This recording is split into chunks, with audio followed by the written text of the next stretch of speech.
everybody. Welcome to AMC Movie Talk for movie fans. I'm your host, Sinead DeFries, and this is The Daily Show, where we bring you the latest news from the world of movies, plus some insight into what it all means. Joining us is your senior editor for AMC Movie News, Miss Amy Rose Eisenbach. Thank you for the intro, Sinead, and welcome to our Friday. We've got a packed house today, and I'm really excited about it. Also here is AMC's Miss Miri Jetikin. Just moving the various liquids I have out of the frame here. I'll just gotta hydrate. It's Friday. And also AMC's Christian Harloff. Thank you for joining me on the set of the remake of Barbarella. And also DC correspondent and Fandango, Miss Tiffany Smith. Hey, thanks for having me. I feel like this is more like the Why the Last Man casting stole that from Christian. Entertainment icon Mike Nichols died suddenly from a cardiac arrest Wednesday evening at the age of 83. His unparalleled career both on the stage and the big screen enabled him to become one of the few talents to win an Oscar, an Emmy, a Grammy, and a Tony several times over. He brought us such gems as Carnal Knowledge, Working Girl, The Graduate, The Birdcage, and so many others. Amy Rose, what are your thoughts on Nichols' passing? What a career this amazing man has had. I had to watch The Graduate again last night. It's just the character moments in all his work. He just made you, he didn't tell you, he showed you. And that's really hard with telling these intricate stories about some of the details. And I mean, there's a handful of people that have done that, have literally won awards throughout the many facets of entertainment, and it's just a true testament to his brilliance. I mean, everyone who's ever worked with him just said what a kind and intelligent and it just speaks volumes that never got to his head how accomplished he was. And he's so many gems. I mean, comedy and, I mean, Who's Afraid of Virginia Woolf and just Carnal Knowledge. I mean, it's just hit after hit after hit, and we definitely, you know, will always have his work. I was thinking about that when I was watching The Graduate. It's just how special it is to have just these volumes of work to really celebrate these people that, you know, we're going to be deprived of moving forward. But it's just special. He's got a legacy that's really meaningful, and he will be missed, but never forgotten. So, Miri, I know you loved this artist as well. He's one of my favorite filmmakers, American filmmakers for sure. You know, when I think about his work, I think about the word like unflinching, because I feel like everything he did was very direct, and he never underestimated the intelligence of his audience. And so as a result, his films are all elegant and sophisticated and have this wonderful nuance, and he really explored characters and human relationships in a way that I don't think anybody really has done. He's a real auteur. He made a real voice for himself. And you know, I think about like Meryl Streep, and I think two of my favorite performances of hers are from his films, from Postcards from the Edge and Silkwood.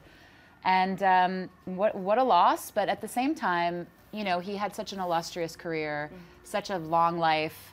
So I feel grateful. I feel grateful that we've had his work. And you know, he's one of only, I think it's like 13 people that have got Emmy, Grammy, Oscar, Tony, and he's won 9 Tonys. It's just insane. So, and multiple Oscars. Yeah. Like, it's just insane. Tiffany? I mean, I think when you get a director who has such a like plethora of different genres he's played in, and you see what he can do with actors. You know, we've talked about this on Schmoes, where there are certain directors who like picking with the same actors, and it's like, you look at Julia Roberts and the work that he did with her in Closer, or Charlie Wilson's War. Those are things that I didn't know that she could pull off. And so I think that's something that you can really walk away looking at all his films and realizing. And then, you know, you look at people's lists who are directors now, and so many of his films are on it. And I think that's what you get to take away, where it's like, yeah, we're not going to get to see other films that he personally directed, but his influence has permeated film. Yeah, it's always sad when you lose a talent of this magnitude and someone who was so beloved in the community. But you guys are right, is that you're going to be able to revisit this, revisit his career. And for people out there who may be not familiar, younger generation, they'll be able to revisit it. Go see The Graduate if you've never seen The Graduate. I actually go see Closer, because that's one of my favorites. It's so underrated. It's super underrated, and I think it just echoes what you guys are talking about, is how well he worked with actors and what he got out of actors, because everything, those were human emotions. Raw, I think, is still the best Clive Owen's ever been. I was going to say, it's my favorite performance of his, no question. And that has to be accredited to Mike Nichols and what he was able to do. And he really, truly was an actor's director. And he was a film audience's director. He really was, because he made movies for the audiences to really enjoy, and it sticks with him. So yeah, it's a great loss. And dealing with topics that were taboo, you know, because I even remember when The Birdcage came out. Yeah, it was a funny film, but it was like those were subjects that people hadn't talked about. I mean, The Graduate, and then even with Closer, where you're like, he handled it in such an incredibly beautiful way, where people who might have felt like this is a topic I don't know about or I feel really comfortable with, you can watch the movies. Well, it's hard sometimes to take a play like that and transfer it over and make it not feel like a play, and it didn't. It felt like its own standalone thing. That's very hard to do. I mean, even with you know, the example like Osage County felt more like a play, as where that felt like a standalone movie, and that just shows how talented of a filmmaker. He was a fearless and very prolific filmmaker, and one thing that I love so much is his use of music. It was always a character. Simon and Garfunkel, are you kidding me? Even in your film, Damien Rice. I mean, it elevated the scenes to the next level, and it was so emotional, and just every little detail of his film. So condolences to his family and friends, and thank you for all the gifts you've blessed us with. All right, what's next? It looks like we're going to get another dose of blue steel on the big screen, as there has been movement on Zoolander 2.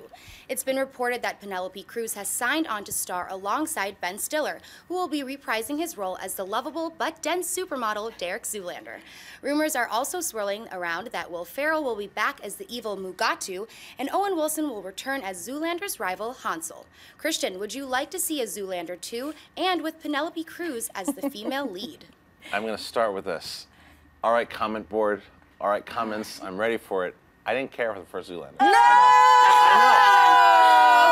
I know. Everyone hates me for it. I get it. There are certain movies that everyone loves. This is that question that sometimes go, is there a movie that everyone loves that you don't love? And this happens to be it. I feel like I'm taking crazy pills. I know. Listen. There is a possibility. To be fair, I've seen it once, and I turned it off. Maybe I was in a bad mood at the time. I will revisit it. The cast itself, as far as the cast, and everyone is looking at me like, go away. You're already the odd man out. I'm already the odd man out. I get it. In the chat room, too. I understand that I know people love this movie. And I love Penelope Cruz. I mean, that picture alone, I'm sold. I wish she was sitting at the table with us. Let's just look at that picture for the rest if that's of the case, and I don't have to talk too much, but, you know, I'm an okay Stiller fan. Sometimes take or miss. I like, you know, Owen Wilson and Will Ferrell. Lately has been hit or miss as well.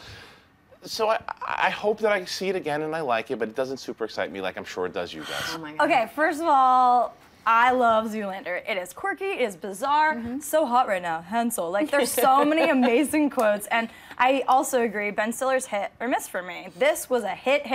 Everyone in it, orange mocha frappuccino. Like, Alexander Skarsgård was in that scene. Most people don't realize that. It's just such a gem, and it's just so bizarre, and all the cameos, and it's just magical. That being said, do I want it? I can't say that, you know, Dumb and Dumber 2 really disappointed me. A lot of people still liked it. I know John and Schnepp were in that camp. But they acknowledge that it's kind of a dopey movie, though. Yeah, but I just thought the script was awful, and it wasn't the two leads. They were great. It was fun seeing them, but so I'm a little wary of revisiting these characters so far after the fact. If they have a great script, Penelope Cruz is fantastic, other than being a complete sex pot. Look how gorgeous she is. How dare you. Like, sorry, if you got it, own it. I would own that so fast. She looks like she's doing a good job of owning it over there. She's gorgeous. Just to be fair, keep talking as long as you can to keep that picture Yeah, up. right? But she's also really good at comedy. Vicky Cristina Barcelona. She was hilarious in that. So I think the addition of her is very unconventional in a franchise like this. So I think that's great. And Mugatu, Will Ferrell, that's the role I loved him in. There are so many of those. It's just so bizarre and fabulous. And like David Duchovny and like so many gems. Christian, rewatch it. We're gonna hold you down. I promise I will. I don't remember any of what you're talking about. Of course. I mean, here's the thing about Zoolander, okay? So it's like Dumb and Dumber, and you know, we talk about this on the show, the cash grab. Dumb and Dumber 2 did really well, and it's interesting that they announced this right after Dumb and Dumber's very, you know, well done debut. They made money. So I think there is a level of, well, they're going to make money because now they're realizing that comedies that are maybe no longer relevant, having sequels is actually something that's feasible at the box office. Yay, Hollywood. And I'm of two minds of it. I'm with you. I love the first one. I love the fact that I still quote Zoolander, and it's, you know, it came out in 2001. I still tell a friend that she looks hotter than Hansel when we go out and she's looking good. I'm like, yeah, you look hotter than Hansel right now. I mean, it's just part of our, you know, it's a walk-off. Like, all these things that come from this movie, it is silly, it is ridiculous, but it entered the zeitgeist in a way that permeates, and I think that's interesting. If they can pull that off with number 2, then I'm down. Will they pull it off with number That's the 2? question. Maybe not. Might We'll be a see. number 2. I hope Mila Jovovich comes back as that, yeah. as that crazy Russian like dominatrix chick. What is She that? was School amazing. for Ants? I mean, I could keep going. Oh my god, this is like literally one of my favorite comedies, and Me we did a too. list of favorite comedies. I'm not one that kind of goes on board with the like stupid humor movies. It's not necessarily my favorite, but this one, for whatever reason, everything about it just worked for me. I mean, the stuff with David Duchovny, where Oh my God. Ben Stiller forgets his line at one point, and he's like, "Are you an idiot? I just told you." Where he's like in this graveyard together. So I think the casting worked so well for that movie, and hearing that Penelope Cruz is going to be involved in this. I mean, you look at Vicky Cristina Barcelona, and then I think it's SNL. They did the sketches where no one can understand her, where she's doing the like hair commercials, and I just envision her being this like super top tier supermodel who like throws tantrums. No one can understand her, and I'm just loving it. And I haven't even seen it yet. I'm so on board. Did you see Dumb and Dumber 2? I did not. Did you? No. Okay. Well, I will say. I'm just curious. I want to make it very clear that I love silly humor. Hot Shots Part 1 and Sure Airplane are you some of my do. favorite comedies of all time. But I just Surely you can't be serious. I am Sorry. serious. Don't call me Shirley. Don't call me Shirley. Also, at the end of You this, touch can we it. all just Blue Steel? Just Blue Steel. Yeah, just Blue Steel. You know what that is, even though you I won't don't Okay. remember the movie. You don't even know it. Oh, I don't man. remember that Man. movie. I don't. Just make Let's all do almost it. like Ready? duck face. Ready? Oh, I'm leaving. You did it. All right, well, You did it. He Christian, does it you have a every homework day. assignment, and let's just hope the script is good. All right, guys, moving on to the buy or sell portion of our show. The lovely Sinead has a couple other items going on in the world of movie news, and we're going to simply say if we buy or sell it. What's first? The Hunger Games Mockingjay Part 1 has racked up $17 million in domestic Thursday night sales. That's 33% less than last year's $25.3 Thursday night opening of Catching Fire, but it's still the largest Thursday night opening this year, coming in 60% ahead of Guardians of the Galaxy's $11.2 million. Mary, buy or sell these figures for the opening night of Mockingjay Part 1. I mean, I'll buy them because it makes sense. First of all, there is a polar vortex happening in half of the country right now, which is making it a little difficult for people to leave their homes. So even in light of that, 17 million is a pretty nice number. I actually read like 19.2 or something in another trade. So it's going to be a good weekend for them. They're for sure going to be the #1 movie of the year, and I think Mockingjay also broke the record of any film for the number of clicks on Facebook, Twitter, and YouTube. They had like 600 million clicks. So Chump change. Yeah, and I think Guardians is an interesting comparison. Guardians did do really well, but the interesting thing about Guardians is that it was a slow build in the box office because not as many people knew about it. It wasn't a pre-existing franchise. So it's kind of interesting that now Guardians is being compared to Mockingjay because it was, such a big opening and it did so well. Nobody was really expecting that though. So it's kind of interesting because with Mockingjay, everybody's expecting it to do well. I think it's going to be a huge weekend for them. Obviously, nobody dared open anything around this film. I mean, we've got like VHS Viral and Horrible Bosses too, and I think it's Next weekend. Yeah, that's next weekend. Yeah. Oh, and that's next weekend, right? Yeah. So I don't even know what's opening. I don't think much. No. Because wouldn't who's get gonna it. It's a open? limited gonna go against. imitation game. It's There- limited. There's also the I thing went that IMAX a lot of the IMAX screens are still being utilized by Interstellar, so there is the idea that maybe it'll impact the sales by a few million here or there, but I don't think it's going to change anything. I mean, Mockingjay is going to sweep it. Christian? I buy it, and I don't think that because of the 33%, I don't think that's really a say on Hunger Games as much as I say it's a overall box office in general this year. It's just the Yeah, way. it's down. Yeah, it's just box office has been down in general, and I think that this franchise isn't going anywhere. It's definitely not a hit, and like Miri just said, it's going to do very well. It's going to be the movie of the year, and for the quality of film that it is, I think it deserves to make the money. So I'm happy that it did what it did, and it's going to continue to make money. The next one.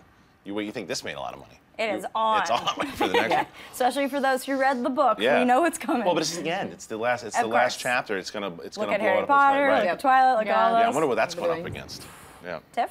I'm definitely bi. I read the books a long time ago when they first came out, which is not that long ago. But I read them when they first came out, and knowing what we were getting into with this one, I was a little worried because it's much darker than the other things we've experienced in the other books, and I'm happy that they went that route, that they really got dark and stayed more true to the books. So I think that knowing that, I was a little worried about the box office because it's not, you're not going to take your little kids to see this one in the same way that you might have the first couple.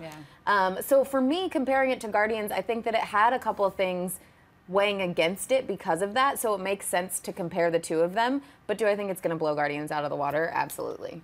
Yeah, agreed. I mean, it's just huge. And you look at the other, this doesn't really even feel like young adult, even though that's what it's categorized as. It's a war movie. This is absolutely a war movie. It's a war movie. And so when they put it in there, I feel like it's doing a disservice to, Suzanne Collins, right, and everything, because it's so much more than that. You compare that to Twilight? No. Yeah, I think it's not even in the same ballpark. To your point, it's like when you look at the characters in Twilight and you look at Katniss as the sort of anti-hero, reluctant hero, that's what makes this series different, and that's what makes this movie different. I think is that she doesn't want to step into this role. She never asked for it, and I think that's always a compelling thing to put in front of somebody, to put in front of an audience, is a character who's unwillingly has to be the hero that she's destined to become. And she's so good at the role. Yeah, she's like, great. She's amazing. Great. But yeah, this film's gonna make a lot of money. I'm sure the studio wasn't happy that it didn't, surpass last. That's always their intention, but don't worry, you're still, next to have world domination, so. Yachts will be bought from the money made on this film. And we do have a spoilers review that we shot, friends, that will be up today if it's not up already, so check it out. We all thoroughly enjoyed the movie, and join our deep dive of the film. All right, Liam Hemsworth, I mean, yeah, he brought it in this one for me. I think he was great. I did. Watch spoilers. Watch spoilers. All right, what's next? Following the release of the first trailer for the Elizabeth Banks-directed Pitch Perfect 2, some new images from the film have now been released. The photos give us a glimpse at many returning characters, as well as some new ones, including Haley Steinfeld, who has joined the Barden Bellas. Tiffany, buy or sell the first images from Pitch Perfect 2? So I 100% buy this.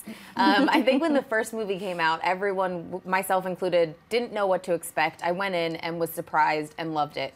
I think it had a great balance of teen humor, but then also like dirty girl humor in a lot of ways. And Rebel Wilson, obviously, I mean, anything that she's in at this point, I'm over the moon excited to go and see. And I mean, going from Hunger Games, Elizabeth Banks. I mean, this woman can do no wrong at this point. And so having her direct this one and really be able to work with all of these girls to bring up their comedic timing, I think is just absolutely perfect. You aka believe I'm gonna buy this. Anything pertaining to Pitch Perfect, I'm in. This has honestly become one of my favorite comedies. I can quote the film and I feel no shame whatsoever about that fact. This was, again, such a sleeper hit. I went to see, I was like, oh cool, I sing and I love Anna Kendrick and Rebel, why not, let's do this. And projectile vomit. Here it comes back, full circle. And making puke angels in the projectile. I could have done without that, but it was just so clever and funny, adult. It had the good, women strong and then ridiculous characters, the whole ensemble, and it's just so lovable. And Elizabeth Banks stepping behind the lens is so exciting to me. Gail, her character, was one of the standouts of the film too. For sure. Every scene she had. And she's just her comedic timing and her charm and her intelligence. I just think she's going to be a great director. So I could not be more excited. And the addition of Haley Steinfeld, she feels like such an interesting pick for a film like this. And I'm looking forward to seeing what she does. Well, that's why I buy this picture. Because the trailer came. By the way, just to counteract, Elizabeth Banks has been killing it, but you said she can do no wrong. You obviously didn't see Walk of Shame. That was wrong. I didn't like it, pretend that one didn't happen. That was awful. But she's been out of control. And this, look, what I like about this picture is Haley Steinfeld, because in the trailer, I'm absolutely same what Tiffany just said. I went into the first one going, okay, what is this? Almost is Glee. What are we watching here? And I really, I laughed. I thought it was really well done. It was funny. The new trailer for this one, I didn't love it.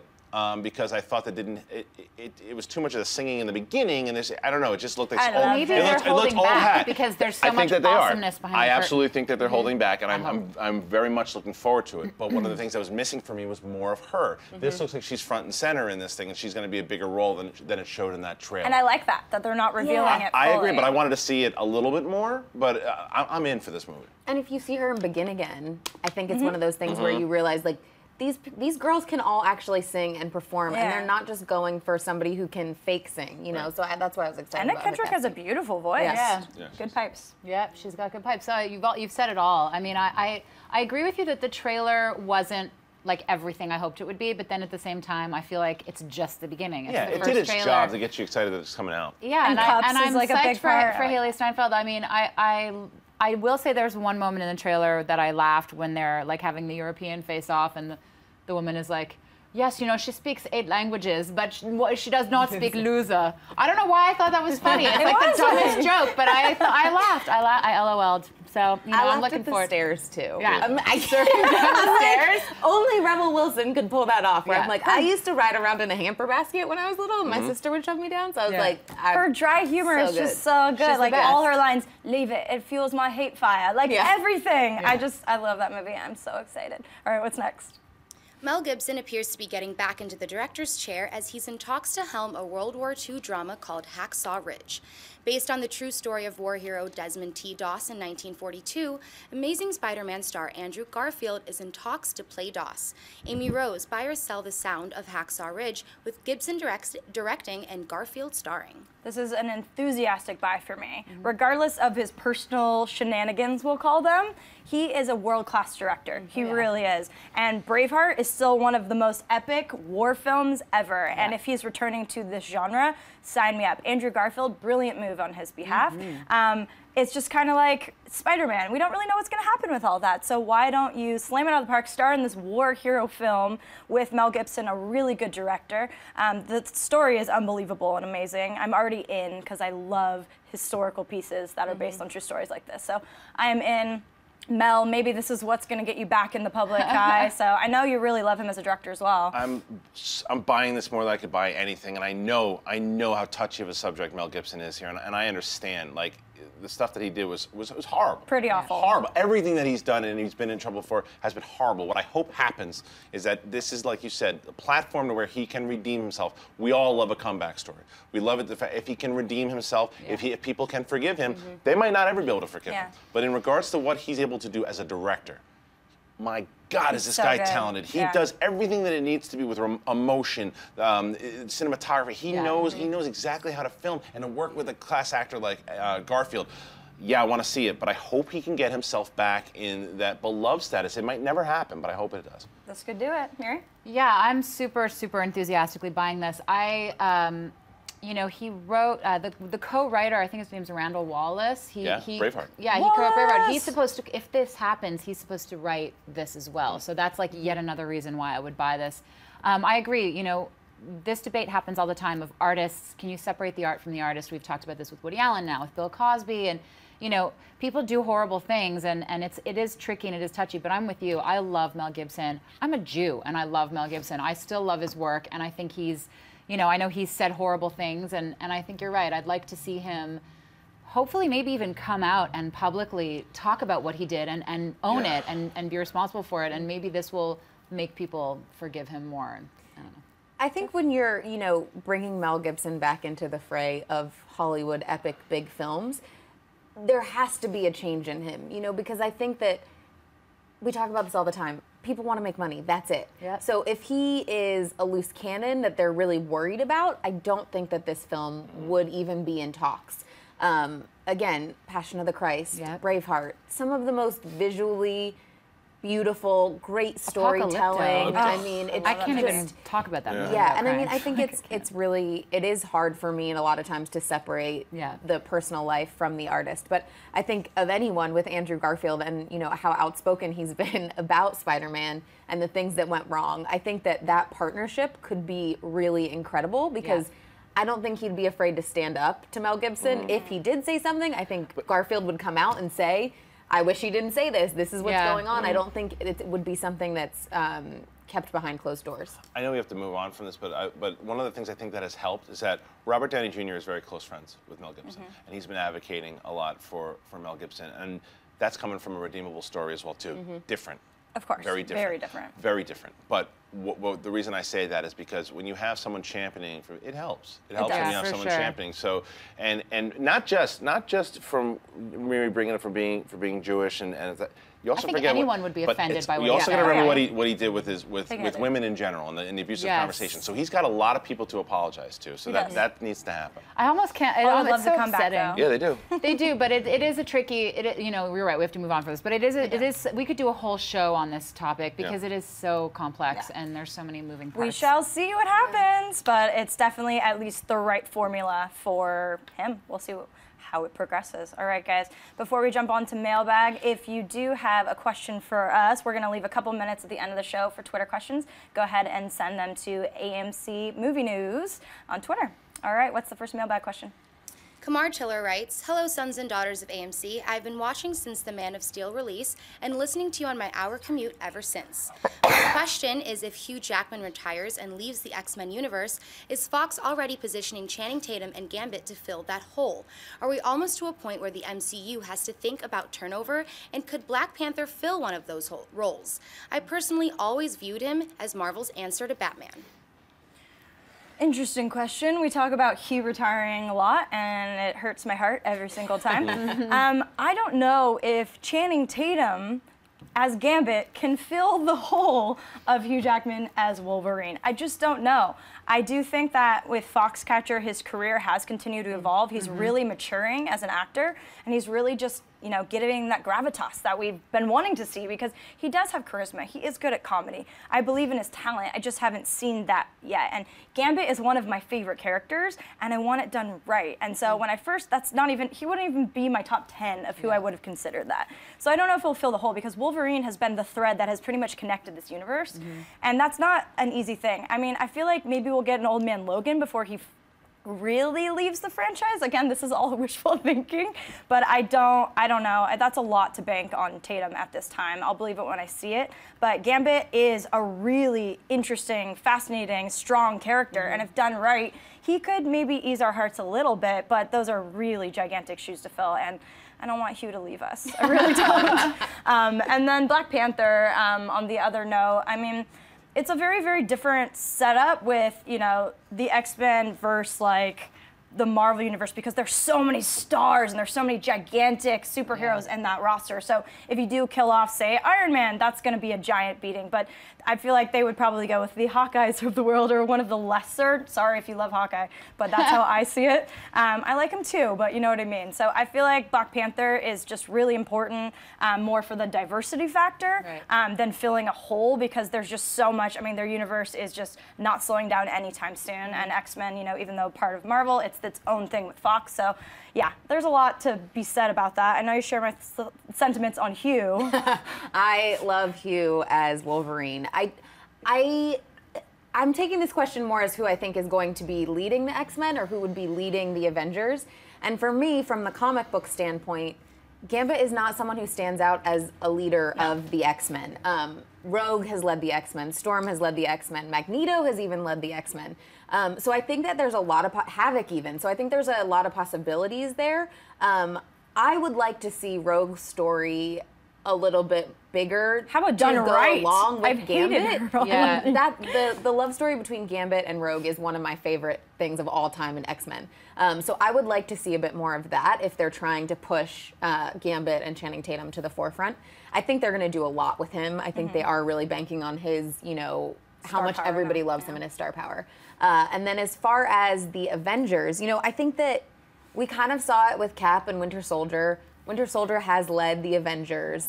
We've also seen Wasp and the Vision lead the Avengers. So I think with all the other movies that we're getting, there are a lot of characters being put into place, and we've talked about this a lot. Yeah. Not all the Avengers are going to make it through. No. And if that's, you know, Captain America, and we've heard Chris Evans talk pretty openly about the fact that, you know, he doesn't want to do this for forever.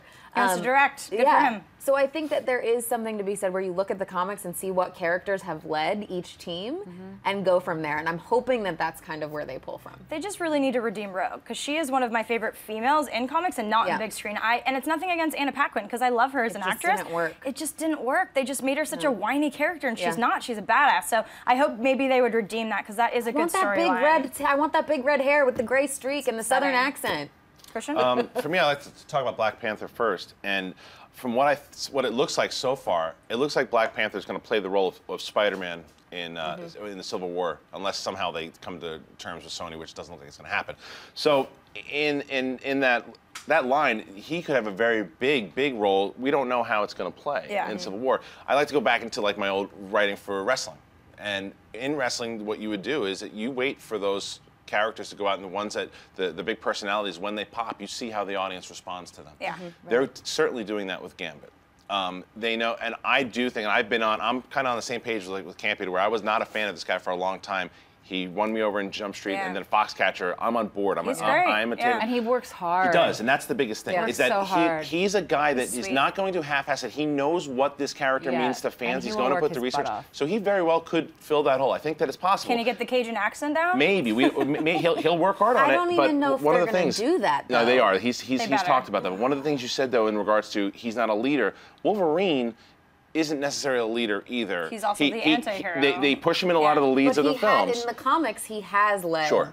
The team. But we're also sometimes we're a little attached to the comic lines, and we can move it over. But he's still been a threat in the films, though. He's been really important. And if the actor can be the leader, and then maybe it's a different storyline, and X-Men fans will have to get over it. But overall, I could see it happening for both of them and it also is a matter of how good is Chadwick Boseman as Black Panther. I think he'll be great, but we'll see. And how do people receive Channing as Gambit? I mean, because I think I was really excited about Taylor Kitsch. I thought he was a perfect casting. But that's when the old, but that was the old Fox regime. The new Fox regime has a good handle on X-Men. I feel like it is just seeing how it gets handled and how it's received, and then going from there. Yeah, exactly. And Marvel, they like feeling it out and then investing, but they have a great scheme, and you better believe if people don't gravitate towards Chadwick Boseman in that character, they'll have a backup plan of something else. I think it's interesting to take a step back and look at the bird's eye view that all of these cinematic universes are getting to the age and the point now where people are growing out of roles, growing too old for roles,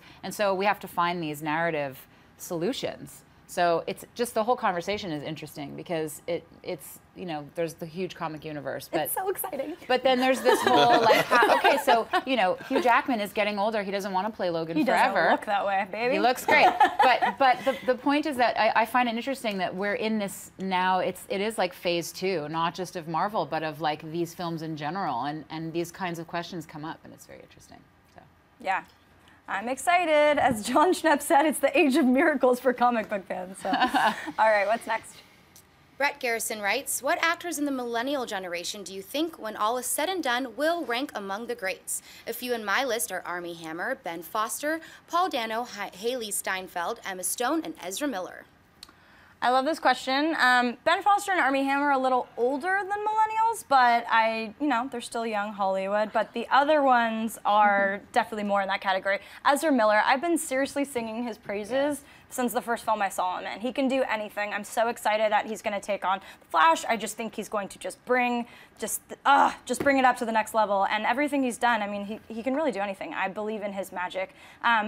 Dane DeHaan is my actor. Yeah, that's a good one. He is just so good, so talented, so wise beyond his years. You see him on screen and he just completely captivates you.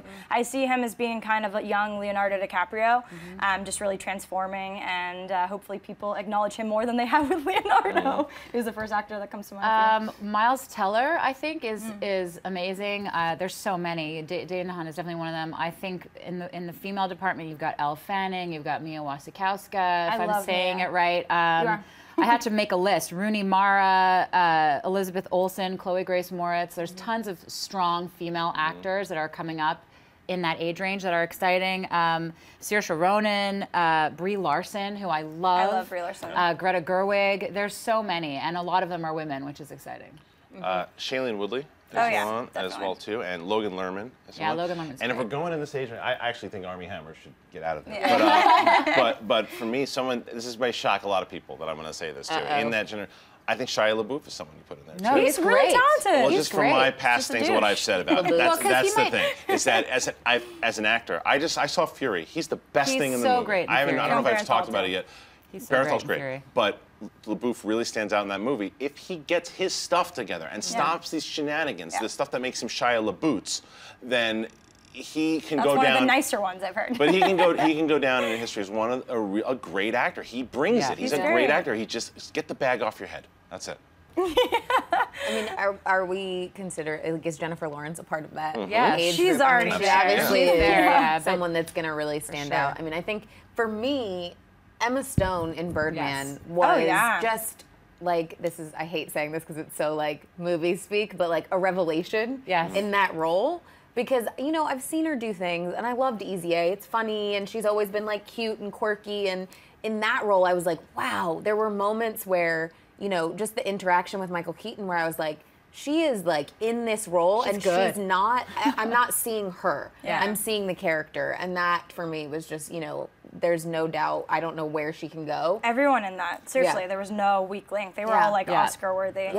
Two more men that just came to mind, Nick Robinson and Ty Sheridan. And Nate Parker. Nate Parker is great as well. And Michael B. Jordan. Yeah, Michael B. Jordan. There's a lot. So many young hopefuls. All right, Miss Sinead, what's the first Twitter question that piqued your interest? Ronald Publico asks, with Into the Woods coming to theaters, what other stage musical would you like to see? Perhaps Wicked?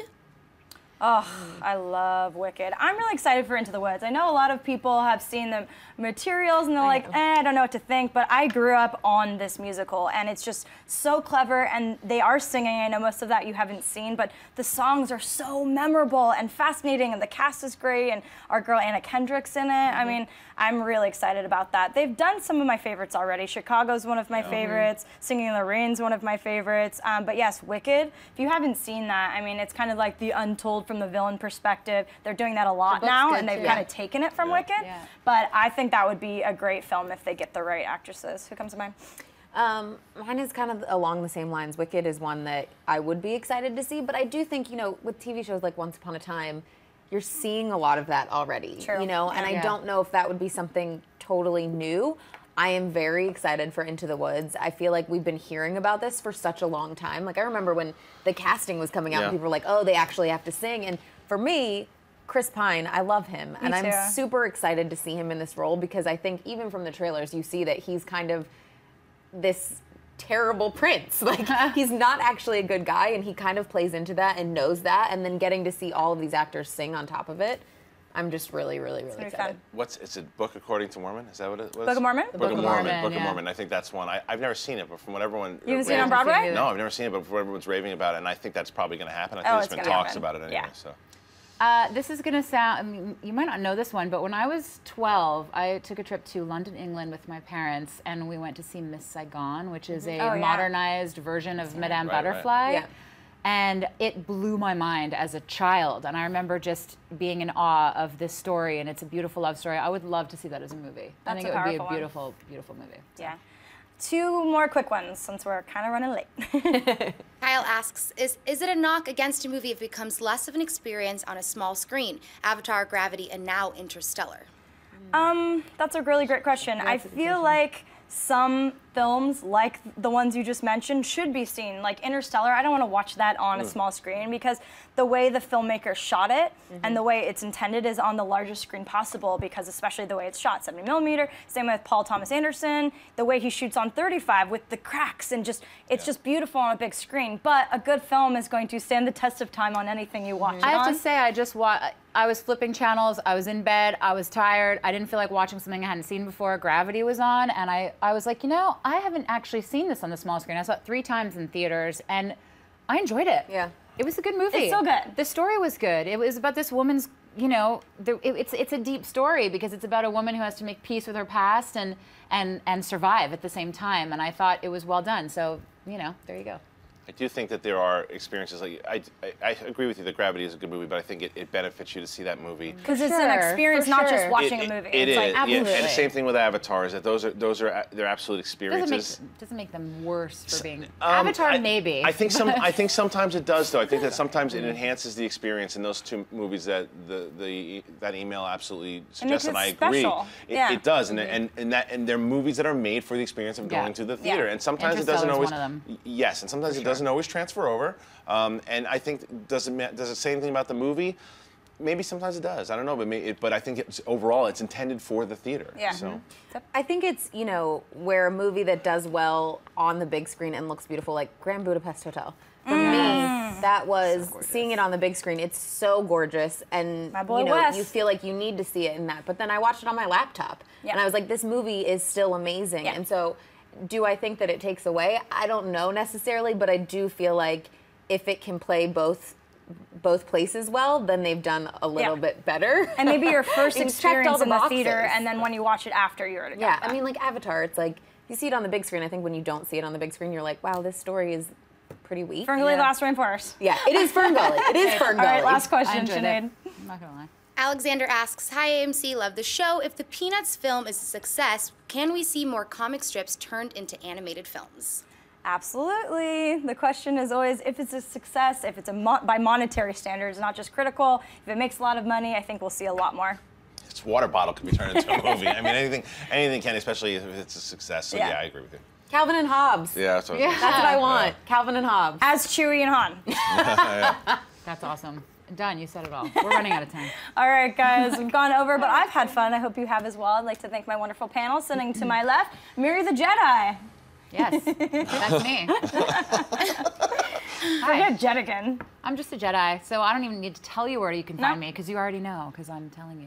Yes, if I had that in my name, I would milk it to the end. I'm doing it. Not really. Christian Harloff, where can people find you online? Pretty easy. Go on Twitter at Christian Harloff. Same thing with Instagram. And any Star Wars questions you have, you know where to find me. The lovely Tiffany Smith, thanks for joining us on this Friday, my dear. Thanks for having me. Where You can guys people can find find you? me at Tiffany's Tweets.